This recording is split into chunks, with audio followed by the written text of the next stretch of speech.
Good morning.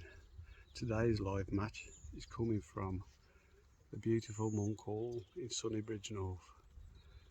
I've drawn on Hawk 12 in the teams of 5 Winter League.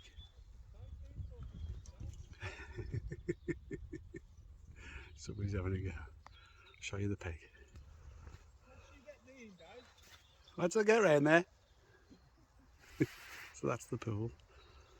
I'm looking down the pool. Give us a wave then. Colin Mozak, Gareth next door. Fish are topping. Should be a good day. We'll see how we go. So this lake's got 3 islands in it. Now when you're sitting on one of the corner pegs, you're not allowed to chuck to them. So when Ben designed the lake, he put stone piles in the corners so as these corner pegs would have features to fish to. And these stone piles, that's the one I'm sitting on, these stone piles sit about 2 to 3 feet shallower than anywhere else on your long lines in your peg. Now this peg, the stone pile, is about 14.5 metres out, and I've seen some right weights come off these stone piles with dobfish in the really colder months. It's been a bit too mild for the dobfish to be congregated there at the minute. That's my excuse anyway, because I've been on this peg twice now in the last week or so, and the last time I was on it I managed to dob 4 fish. That isn't no good. And when I plumbed up on there today, I've not felt any fish either. So I never planned to spend any time on it really. I was always gonna have a look. I was always gonna have a look to see if I could find something that I never found with a plummet. But my main attack was going to be fishing maggots, because there's also a massive head of oid in this lake, and they're a good stamp. They're well worth fishing for. Plus, when you're fishing maggots for oid, you tend to catch the odd F1 and the odd carp on it as well. Depends on how many carp and F1s are in your peg as to how many you do catch. The last time I was on here, I never fed it until after I'd dobbed for a while. That was a mistake. That was a big mistake, because the chap to my right had fed it from the off. Well, he actually started on it, I think, and he caught. I think he's drawn the fish away from me.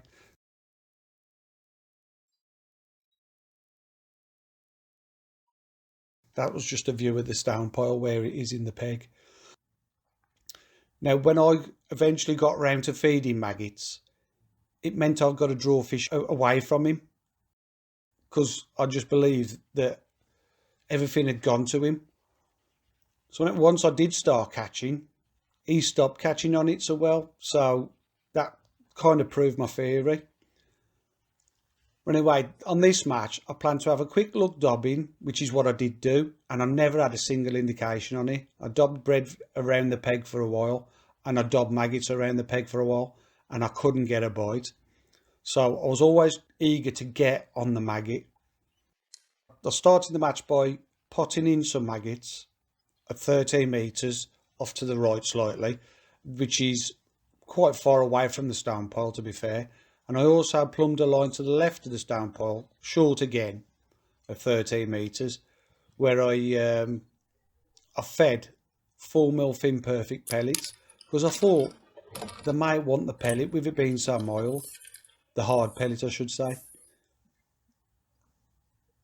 As it happened, I never had a bite on that or the dobbing. So my main attack was always going to be the maggots. I'd got several rigs set up for that line. 414 F1 maggot with like a strung shotting pattern with a size 16 SFLB 2011 hook length. Fishing double maggots over the top. I fed some maggots at the start, probably 60 maggots in the pot, and then I've continuously loose fed over the top. The other 2 rigs were both shallow rigs, one for fishing about 3 foot deep and the other one for fishing around 4 foot deep. And this was just in case they decided to come up on the feed that I was introducing via the catapult, which can sometimes happen. With hindsight, I wish I'd have set up a 4x16 F1 maggot, again for fishing on the deck with a heavier elastic. I used a Duraslip 7 elastic in this kit, which handled the oid lovely, to be fair, but I could have handled them a bit faster, landed them a bit faster maybe, by using a Duraslip 9. So that's something I'll bear in mind for the next time I'm on there. And as you can see there, the oid size is a lovely stamp, and there's lots of those in this pool. Some of them are over a pound even, and you can really build a weight on them. And if you keep feeding and get your head down on them, you can have a lovely day's fishing. Well, that's what I intended to do. I intended to just get my head down and catch as many oid as I could, and hopefully catch a few carp and F1s in between. As you'd imagine, it wasn't brilliant to start with. It took a little while to get the peg built up to keep getting regular bites.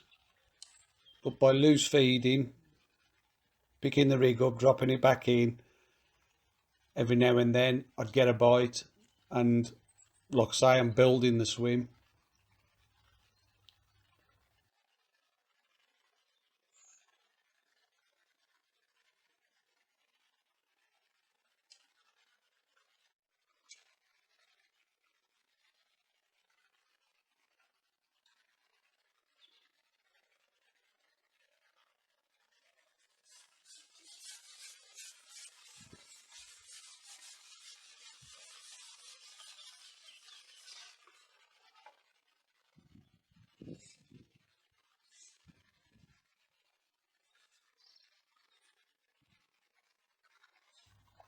Like I said, I'm definitely worth catching. I'm a lovely stamp fish.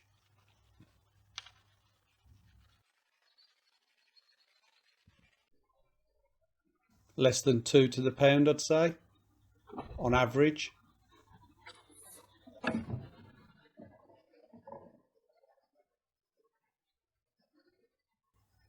Double red maggot hook bait.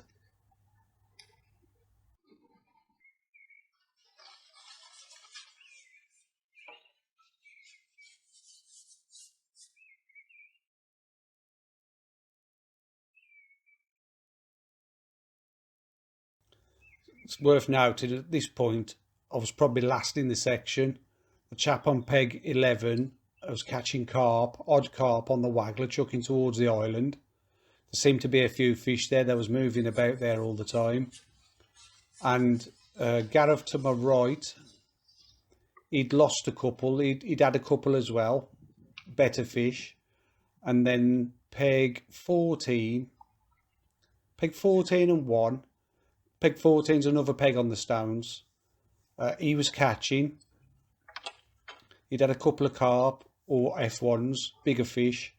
And then while I was back on peg 1, which is the last peg in my section, he'd had 3 fish straight away, probably fishing pellets, standing up to land them as well. So that must have been a decent stamp of fish. Couldn't really tell over there that way because of the sun. You couldn't really see a lot.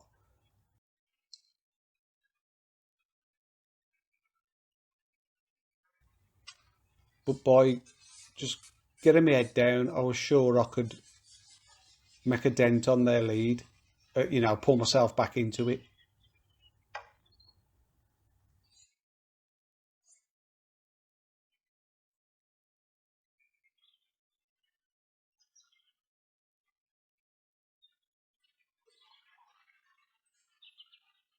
It's lovely fishing when you get them going right. Really busy day and very early in January, where a lot of places you wouldn't be catching anywhere near as many fish as what you are here.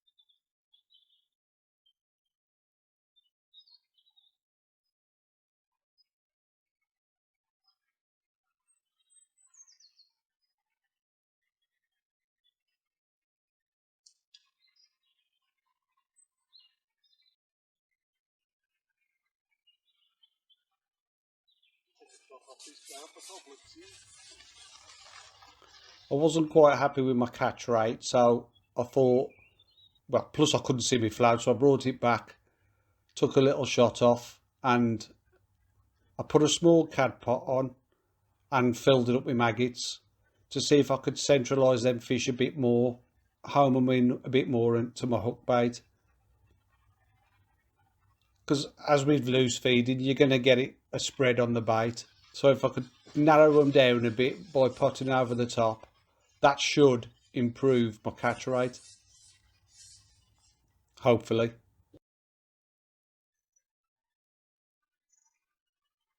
I'm still loose feeding over the top as well though, because when you net them eyed, you see they've got a mouthful of maggots, half of them. So I don't think there's many left in the peg.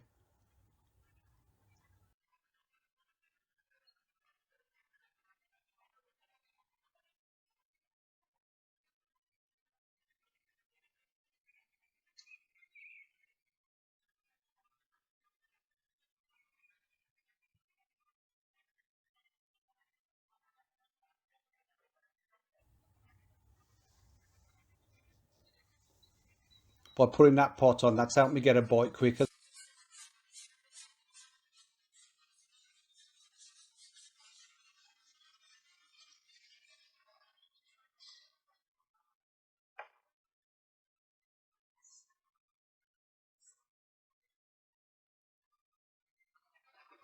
They're just lovely fish, these are.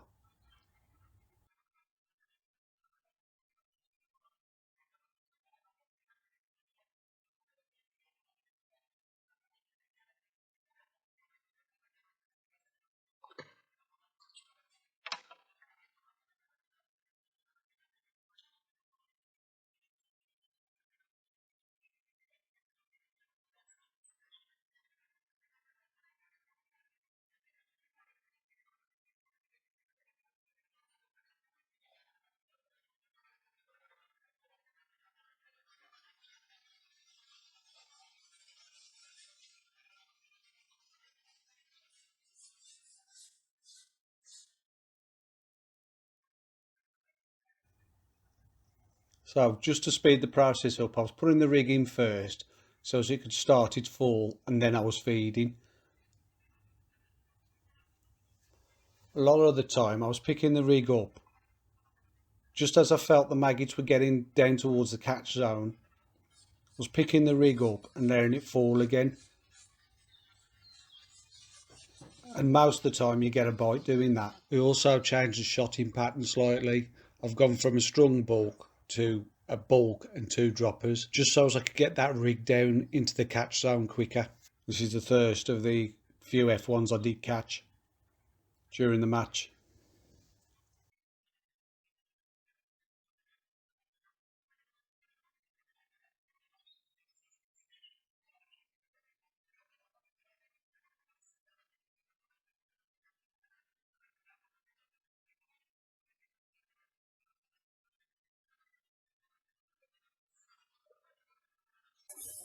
Nice stamp F1, about £2 maybe.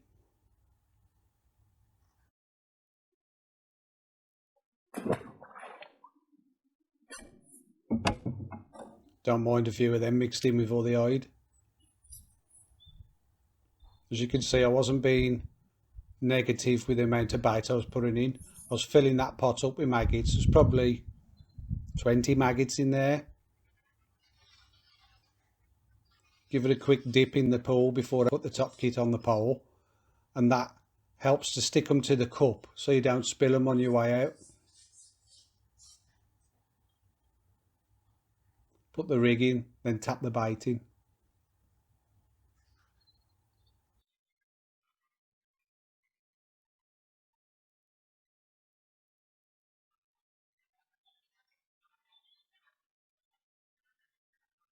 I started feeding the short line, thinking maybe I'll get some fish to come there, but I had one bite there all day, and that was from like a 4 ounce tench.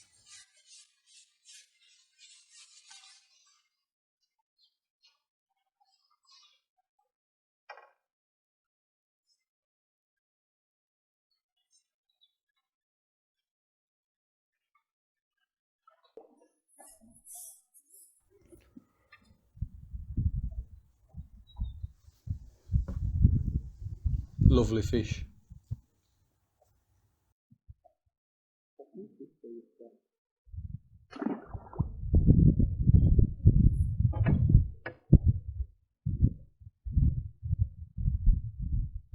Keeping my eye out around the pool, around my section to see what's going on. And I'm clearly catching quicker than anybody else.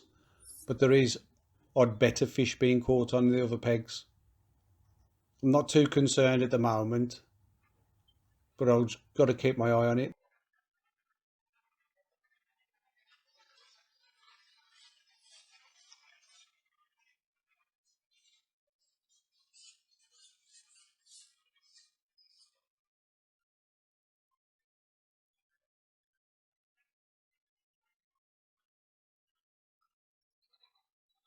I kept pinging some 4 mils to the left hand line just in case I could get a run of F1s there later on during the match.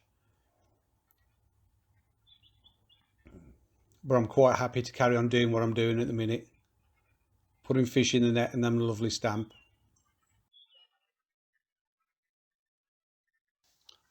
You have to use fishery nets at Monkhall, so you don't take any nets with you at all. They provide the keep nets and the landing nets. Now, if you use blocks to secure your keep nets to your box, like I do, it's advisable to have some spare blocks in your box. Try saying that after a point. The first time I went there, I hadn't got no spares with me. And because I knew it was fishery nets, I never took my nets with me, so I hadn't got no blocks. I had to borrow. So just bear that in mind if it's the first time you go in there. It's a £60 net limit at Monkhall, and I hate to go over at any venue. So although I didn't expect to fill 2 keep nets, I put 3 in just in case. There was a few strange looks off people, but I've always said I'd rather take an empty net out at the end than stop fishing whilst I'm catching to drop another net in and risk spooking anything that may be feeding in my peg. As it happens, on the day I did use the 3 nets, not because I filled them, but I used the first net for just carp and F1s.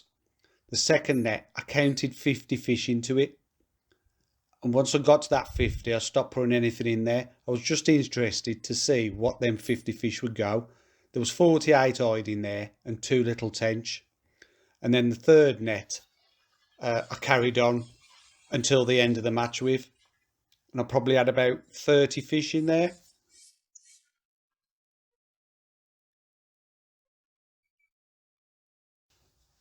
I definitely felt there was a weight on the cards if I carried on doing what I was doing.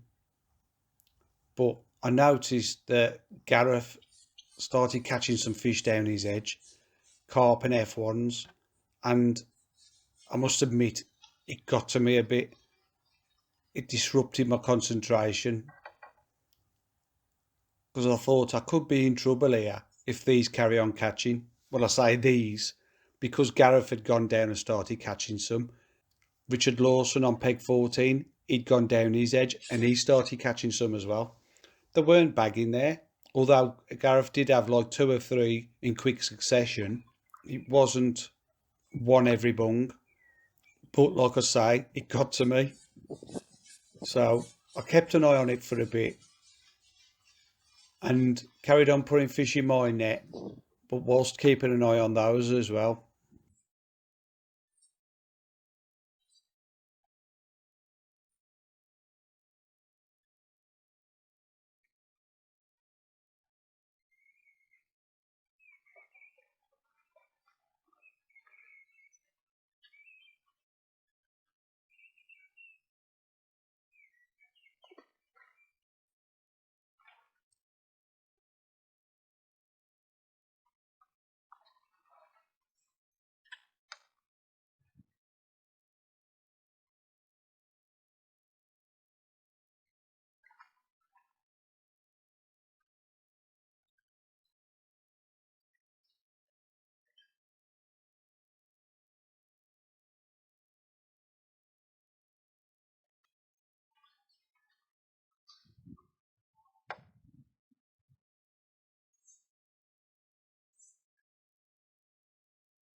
I could have definitely done with wearing some blinkers on the day, to be fair, because it got to me. I refed my 13 metre line with probably 40, 50 maggots in the pot, and then I had a look down the edge. I put some pellet in there to start with, pellet and a bit of corn, and went over it with a piece of corn. Missed a couple of little indications on it, but never had a clean bite. Tried a pellet over the top of it, never had an indication. Tried a piece of bread over the top of it as well, never had an indication on that. And then I put double maggot on, and that caught me a carp. The only trouble was this carp was only about 6 ounces. I definitely felt I wasted time there. I could have been putting more oil in the net, and I probably missed out on another £5 or £6 of fish maybe. But then if I'd have had a few decent fish down there, I suppose I would have justified it.